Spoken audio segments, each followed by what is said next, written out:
Brandon Mason Lawson nasceu em 18 de novembro de 1986, em Fort Worth, no Texas, filho de Bradley Lawson e Kimberly Lawson.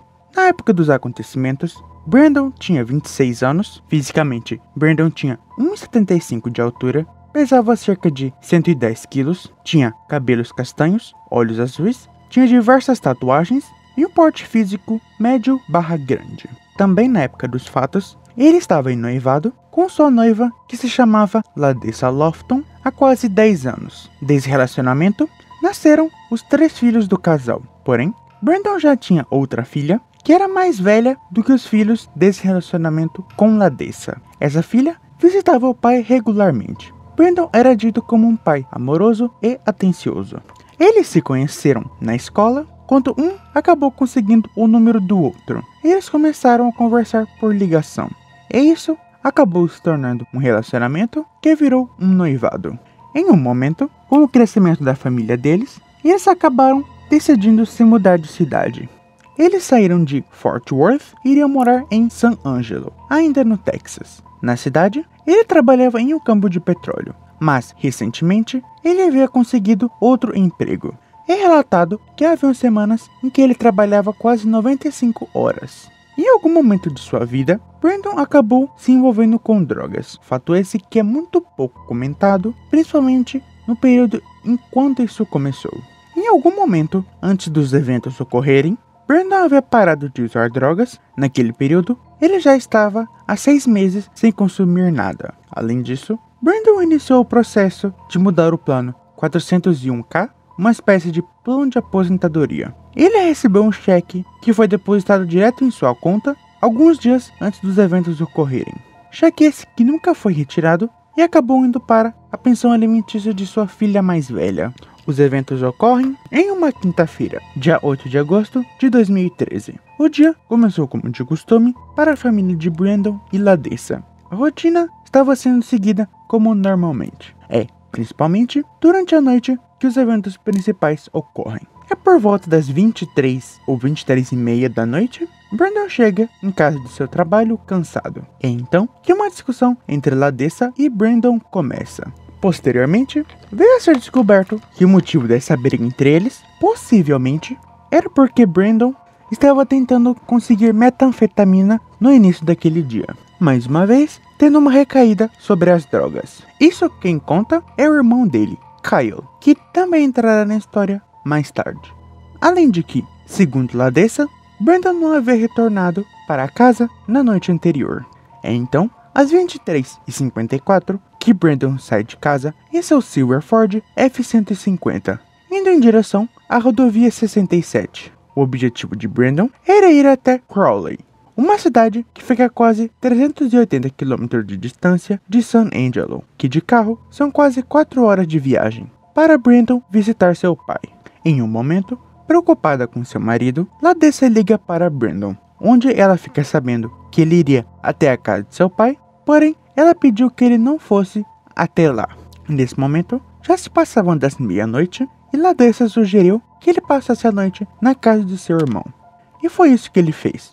Ele mudou sua rota, indo à rodovia 277, em direção a Abilene, local onde ficava a casa de seu outro irmão, talvez deixando a ideia de ir até a casa de seu pai. Isso não necessariamente significava que ele teria aceito o que Ladessa teria dito, e que Brandon ainda queria ir na casa de seu pai, porém utilizando rotas alternativas, já que ainda naquele momento, Brandon tinha um mandado de segurança. Talvez ele quisesse evitar de encontrar a polícia. Em algum momento, durante o tempo entre as 23h30 e a meia-noite, Kyle recebe uma ligação de sua mãe pedindo para ele ir até a casa de Brandon e Ladessa e acalmar seu irmão, porque ele estava enlouquecendo. Isso quem conta também é o próprio Kyle. Por volta das 00h10, já sabendo o que tinha acontecido, Kyle chega na casa de seu irmão para verificar como todos estavam. Nesse momento, Brandon liga para Kyle para dizer a ele ter certeza de que Ladessa não toque em suas coisas enquanto ele não estivesse em casa. Ele diz que ela não tocou em nada e passa o telefone para ela. Então, a briga entre Ladessa e Brandon continua. Em algum momento, depois dessa ligação acabar, Brandon liga para Kyle e diz que LaDessa havia chamado, entre aspas, mexicanos da vizinhança, como o Brandon descreveu, para o perseguir para fora da cidade. Ainda segundo Brandon, haviam 2 deles que estavam o perseguindo, mas que um havia sido detido por um policial estadual. Entre as 00:34 e 00:36, Brandon liga para LaDessa, porém ele não é atendido. Então, por volta das 00:38, que Kyle recebe uma ligação de Brandon pedindo a ele que trouxesse gasolina, já que a que estava em seu carro havia acabado. Kyle disse que era difícil compreender o que ele dizia, já que, naquela área onde Brandon estava, o sinal de celular era muito irregular. A última coisa que Brandon disse foi: "Estou a 10 minutos da estrada, apenas se apresse e chegue aqui." Kyle até perguntou se ele estava alucinando ou algo do tipo, mas Brandon disse que não. 2 minutos depois, Kyle liga para LaDessa e avisa o que tinha acontecido. Novamente, às 00:40, Brandon liga novamente para LaDessa, porém ela não atende. Kyle, dessa vez com sua esposa, pega uma lata de gasolina na casa de Brandon, que havia sido deixada por LaDessa na varanda, que àquela altura já estava dormindo. Nisso, ela acaba perdendo diversas ligações de Brandon e principalmente de Kyle, que precisava de dinheiro para abastecer a lata de gasolina. Como ela não atendeu, Kyle considerou ir até Brandon, pegar dinheiro com ele e retornar até um posto de gasolina, abastecer a lata de gás e retornar e abastecer o caminhão dele. É então que Kyle e Audrey, sua esposa, seguem caminho até a rodovia 277. Enquanto isso acontecia, por volta das 00:54, Brandon liga para o 911. Ligação essa que até mesmo para mim, pessoalmente, é um pouco assustadora. Não é totalmente compreensível o que Brandon diz, já que a ligação em si ela é bem ruim.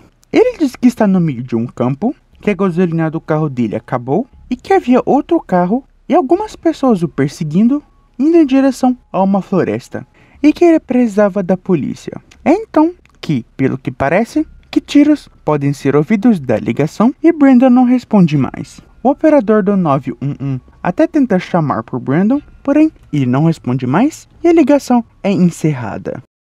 9/2013 0:50 and 38 seconds.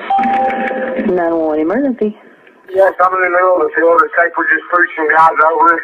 Right here going towards gasoline on both sides. My truck ran out of gas. There's one car here. You gotta take the bitch to the woods. Quick burning. Okay, now run that by The one I talked is home. I surely ran into him. Ah, you ran into him. Okay. That's the first guy. You need an ambulance? Yes, no, I need the cops. Okay. Is anybody hurt? Hello? Hello? Hello?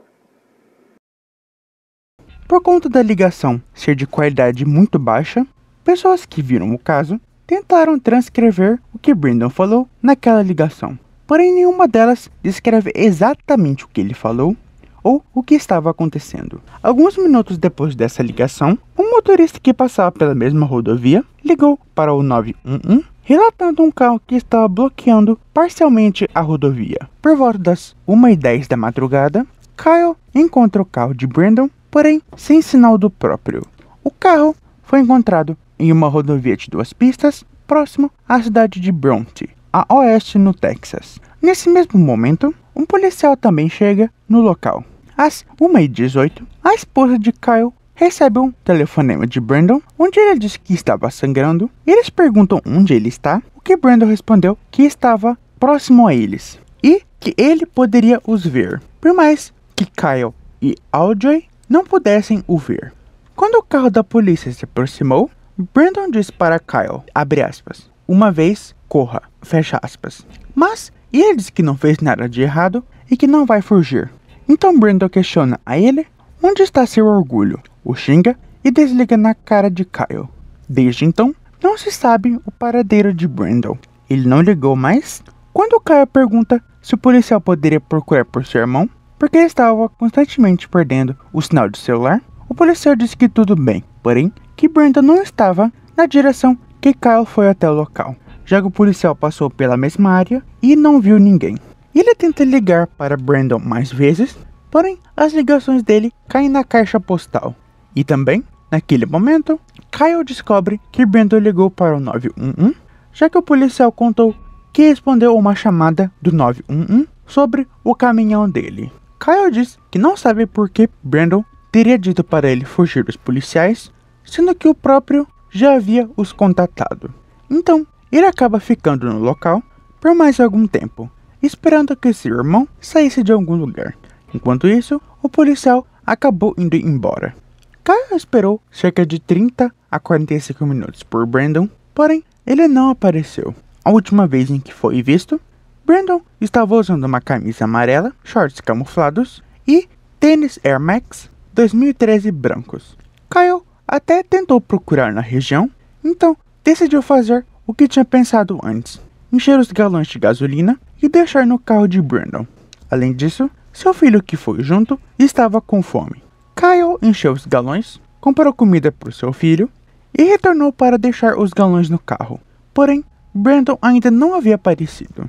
Isso também aconteceu algumas horas depois, quando Kyle, junto com um amigo, decidiram retornar novamente aonde o carro de Brandon estava e procurar por ele. Mas eles também não o encontraram. Kyle e Audrey até saíram com o carro deles, chamando o nome de Brandon pela rodovia, porém nada aconteceu. Ele não apareceu e nem ligou mais. Por volta das 3 horas da manhã, o celular de Brandon ou foi desligado ou a bateria dele acabou, já que quando ligavam, as chamadas iam direto para a caixa postal. Por volta das 4:30 da manhã, Ladessa acorda e vê as diversas ligações perdidas de Kyle e Brandon. Primeiramente, ela tenta ligar para Brandon, porém a ligação dela caiu direto na caixa postal. Ladessa então liga para Kyle, que contou o que tinha acontecido naquela madrugada, além de, obviamente, do fato deles não terem encontrado Brandon. Por volta das 8 horas da manhã, o carro de Brandon foi rebocado da rodovia. Uma hora depois, Ladessa decidiu relatar Brandon como uma pessoa desaparecida. É então que buscas iniciais por Brandon começam. Um delegado verificou as casas e propriedades que haviam na área, locais esses que os donos visitavam raramente, para ver se algo estranho havia acontecido no início do dia 9 ou que alguém teria os visitado. Os proprietários disseram que não viram nada e que ninguém havia estado em suas propriedades recentemente. Ainda no mesmo dia, a área da rodovia foi analisada com uma câmera de imagem térmica, mas que não registrou nenhuma assinatura de calor e nenhum tamanho humano na região. Era como se Brandon nunca estivesse no local, por mais que seu carro foi encontrado ali. Posteriormente, veio a ser descoberto que Ladessa até contratou um avião de buscas particular para checar a rodovia 277, porém, também não encontrou nenhum sinal de Brandon. Além de que diversas buscas organizadas por Kyle e Ladessa também foram feitas procurando Brandon em solo, que, por mais que não foram muitas pessoas, eles procuraram, mas também não o encontraram. A polícia até duvidou se Kyle, o irmão de Brandon, talvez não tivesse envolvimento no desaparecimento de seu próprio irmão. Porém, ele fez 2 testes de polígrafo, a qual ele passou. Ele até sugeriu de ser feito um teste de polígrafo no policial que respondeu ao chamado naquela noite. No dia 11 de agosto, foi relatado que uma pequena equipe de buscas particular, que iniciou seus trabalhos por volta das 8 da manhã e encerrou por volta dos meio-dia, também vasculharam a área. Eles encontraram um ponto próximo a uma árvore que parecia que alguém havia se sentado próximo da estrada,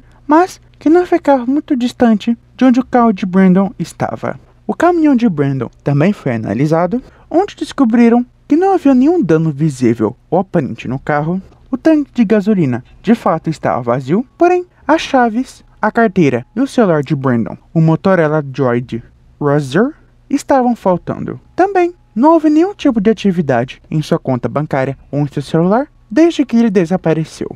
As portas do carro estavam destrancadas e, aparentemente, Brandon parecia ter abandonado seu carro às pressas, considerando a forma a qual seu carro foi encontrado. Alguns dias após o desaparecimento de Brandon, Nadessa, verificando os registros telefônicos de Brandon, descobre que ele havia ligado para o 911. É possível que o operador do 911 não tenha feito o que Brandon havia pedido quando a ligação foi encerrada. O tenente do Texas Ranger, que é como se fosse a polícia, o xerife do condado de Coke e o delegado que estava envolvido no caso, se reuniram. Eles chegaram na conclusão que, àquela altura, Brandon já, possivelmente, não estaria mais no condado de Coke. No dia 13, Nick Hanna, do Texas Ranger, que agora estava liderando o caso, seguiu a sul do Rio Colorado, em ambos os lados da rodovia 277, através de helicóptero. Ele concluiu que Brandon não estava no condado de Coke, ou que estaria perdido ou se escondendo. Ele acredita que, baseado no que Kyle contou, quando ele e o policial saíram, Brandon poderia ter voltado para a estrada e pego carona com um desconhecido. Uma semana após o desaparecimento de Brandon, no dia 16 de agosto de 2013, a polícia fez buscas próximas à região onde o carro de Brandon foi encontrado, dessa vez utilizando câmeras infravermelhas. No dia 29, foram investigadas cerca de 2.500 acres, ou 11.000 km², ao redor da estrada onde o carro de Brandon estava. Porém, nenhum sinal do próprio também foi encontrado. Outra busca de avião também foi feita, onde um delegado notou que, em algumas plantações, haviam sacos de milho. Naquele período, o condado de Coke estava passando por um período de seca. Alguns meses após o desaparecimento de Brandon, Kyle Lawson foi convidado pelo xerife de McCutcheon e investigador do condado de Johnson para responder algumas perguntas. O delegado que estava envolvido no caso acreditou que, talvez, o que tivesse acontecido com Brandon, talvez fosse mesmo o que aconteceu com John Shedden, um homem que, em 2007, desapareceu enquanto estava em seu trailer de férias, próximo de sua casa, também no condado de Coke, que nunca foi encontrado. Além de que ambos desaparecimentos poderiam ser intencionais, por mais que a família de Brandon não acredite nisso. A família tem dúvidas se alguém estava realmente o seguindo naquela noite. Se ele teria tropeçado em alguma coisa e teria ficado preso em algum lugar, ou ainda sua morte foi um crime de oportunidade para alguém. Uma coisa que veio a ser notada depois é que há um espaço de tempo que é desconhecido o que Brandon fez. Um habitante de San Angelo relatou que uma viagem entre a cidade até Bronte são cerca de 20 a 25 minutos. Brandon saiu de casa faltando alguns minutos para meia-noite e ligou para Kyle pedindo gasolina por volta das 00:35. Isso, ele ainda nem havia chegado em Bronte, ou seja, há um espaço de quase 40 minutos que não se sabe o que Brandon fez, mais especificamente, o que aconteceu para ele levar tanto tempo para chegar àquela rodovia. Há rumores que dizem que ele ligou para um amigo em um estacionamento de um Walmart local. Outros rumores dizem que ele estava comprando drogas nesse estacionamento do Walmart, mas também há quem diga que ele teria entrado em uma briga. Não há uma resposta certa que responda esse mistério. A distância entre esse Walmart até onde o carro dele foi encontrado será espaço suficiente para acabar a gasolina de seu carro. E também há quem diga que ele estava sendo perseguido e acabou indo, mesmo sabendo que não tinha esse tanto de gasolina.